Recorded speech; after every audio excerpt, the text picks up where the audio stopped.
I'm Zachary with Anthropocene Alliance, and today we're talking about the battle of the story.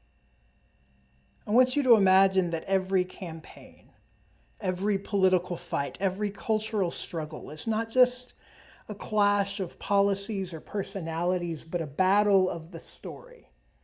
A high stakes contest over whose vision of reality will take root in the public imagination.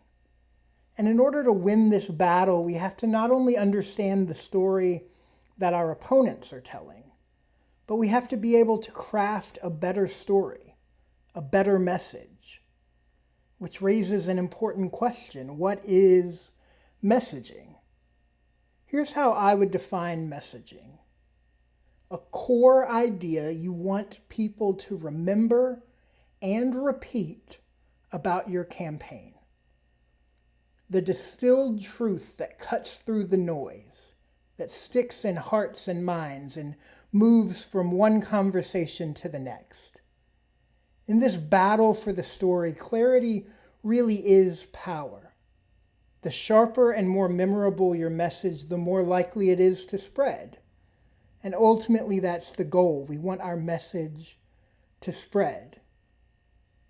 This is about more than messaging, though. It's also about building power. For me, and for the purposes of this conversation, I want to argue that power is the ability to shape the conditions around ourselves and others.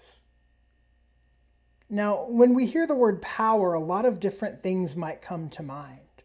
Some of us might think of politicians. That's certainly a form of power, political power. The power to pass laws or set policies and make decisions that ripple out into our everyday lives. Some of us may think of billionaires, again, another type of power, economic power. Economic power decides who gets hired and who gets paid, who can afford to live in a neighborhood and who has to move out. It shows up in boardrooms and development deals and in budgets. Some of us might think of police, institutional power, the power to decide who gets punished and who gets protected. But there's another type of power that I want us to talk about today, and that's narrative power. Narrative power is the ability to shape meaning, to define reality. It's the power to tell the story of what happened, of who's to blame, who's deserving of protection and who's not. It's the power to name people and places and events in a way that either legitimizes or erases them. Narrative power decides whether a community is called resilient or disposable. It decides whether pollution is seen as a public health crisis or just the cost of doing business. It decides whether the climate crisis is framed as something we caused or something that just happened to us.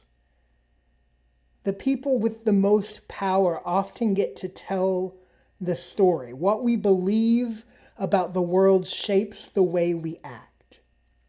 The stories they tell shape public opinion, which in turn shapes policy. When we're organizing for social change, for environmental justice, it's important to understand the dominant stories that people in power are telling.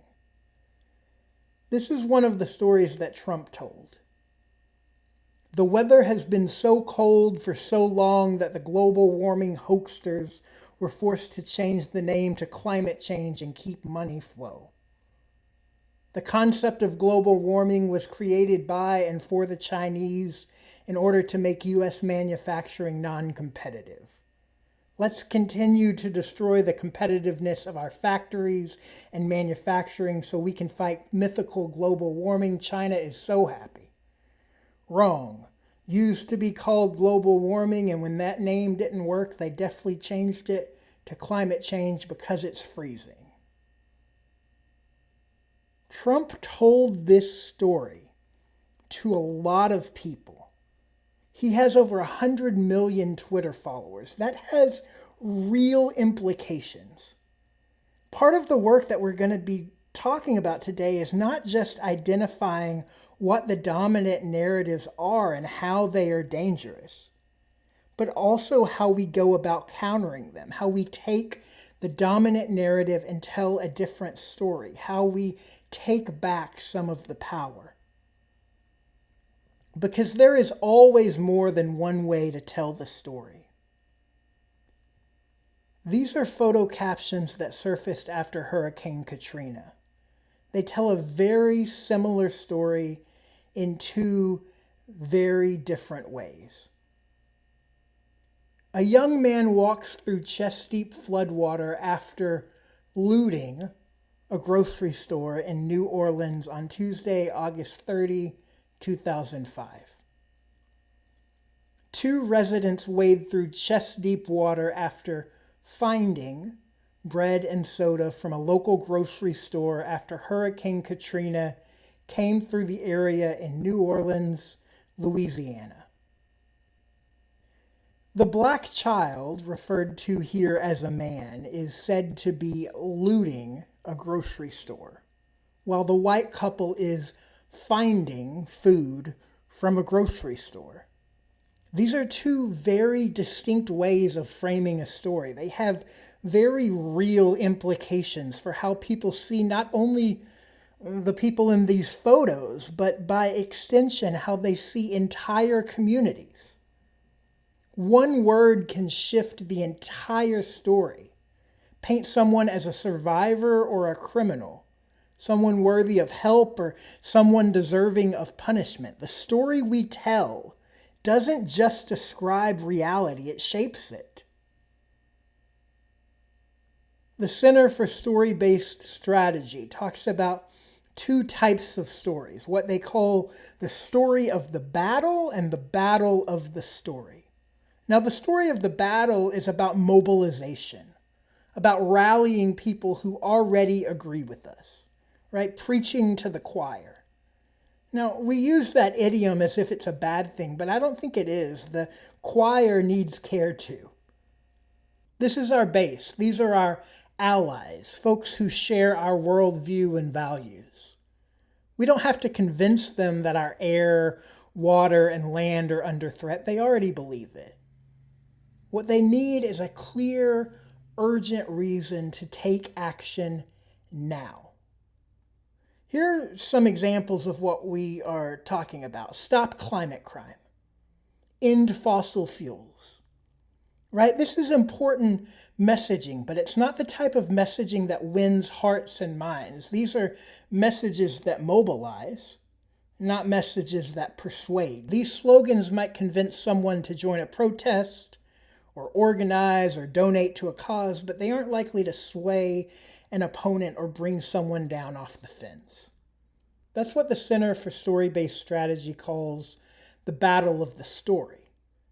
Now, this is about shifting public opinion, and that's what I want us to focus in on for the remainder of our time. Your audience is almost never the general public. Let me say it again for those in the back. Your audience is almost never the general public. We want to tailor each message to fit the audience and the situation. Right? We want to focus on audiences who can be persuaded. Don't waste effort on those who are firmly opposed. Research has shown that when people are presented with information that contradicts their deeply held beliefs, they often double down on their original views. Trying to persuade firmly opposed audiences can actually reinforce their opposition, not change it. Many public opinion strategists emphasize focusing on what we call the movable middle. People who are undecided or mildly supportive, because they are much more likely to shift their views. The other thing that I think is important, craft multiple messages, at least 3 to 5. If you're launching a campaign to pass a piece of legislation, right, you might want to inform your allies that the bill is coming. You may want to mobilize your base to call their representatives. You might want to try and sway legislators to your side. These all require drastically different messages and strategies. People's beliefs about climate and environmental issues aren't uniform, right? They differ depending on all sorts of factors: geography, political ideology, personal experiences. These are a few resources that I feel are helpful, and I'll put them down in the caption below. They answer all kinds of questions, from whether or not a person believes in climate change, to whether or not they support fossil fuels, to whether or not they would consider moving due to a climate event. You can sort by political affiliation. All of this information you can sort by state. In some cases, you can even sort by county or metro area. So it's super helpful in understanding your local context and your audience. Next, we want to focus on shared values. This is important because, frankly, people are moved by what they already care about. Research shows that messaging tied to shared values works.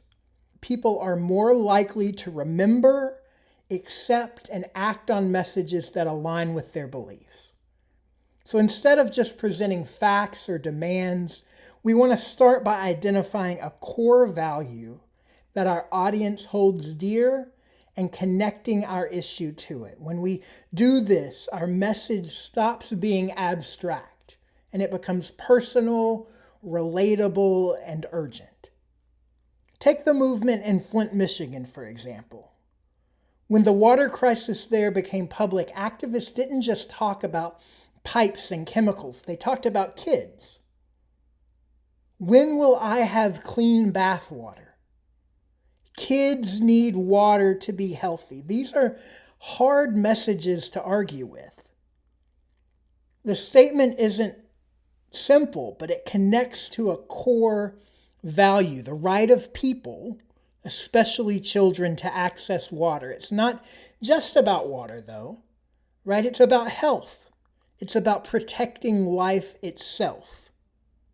Similarly, at Standing Rock, they talked about the Dakota Access Pipeline, sure. But more than that, they talked about water. The pipeline threatened to contaminate the Missouri River, which provides drinking water to the Standing Rock Sioux tribe and millions downstream. So talking about water is life, makes that issue immediate and personal. In 2022, the Kresge Foundation tested climate messaging and identified 4 values that consistently motivate people, even across political lines: health, fairness, prosperity, and safety. So, for example, let's say your community is experiencing high rates of asthma. You could choose to talk about environmental regulations, or you could talk about how kids deserve to breathe clean air and live healthy lives. So health and fairness. Now you can talk about the regulations too, but those conversations will be most effective if you can tie them to a shared value. You might also talk about the economic and practical benefits, right? Reduced healthcare costs, fewer missed school days, and a stronger future workforce. So prosperity and safety. The Kresge Foundation also has some messaging examples that folks may find helpful. So once again, I'll post these down in the caption. Next, we want to talk about solutions. Effective advocacy doesn't just highlight problems, it articulates clear, actionable solutions grounded in shared values.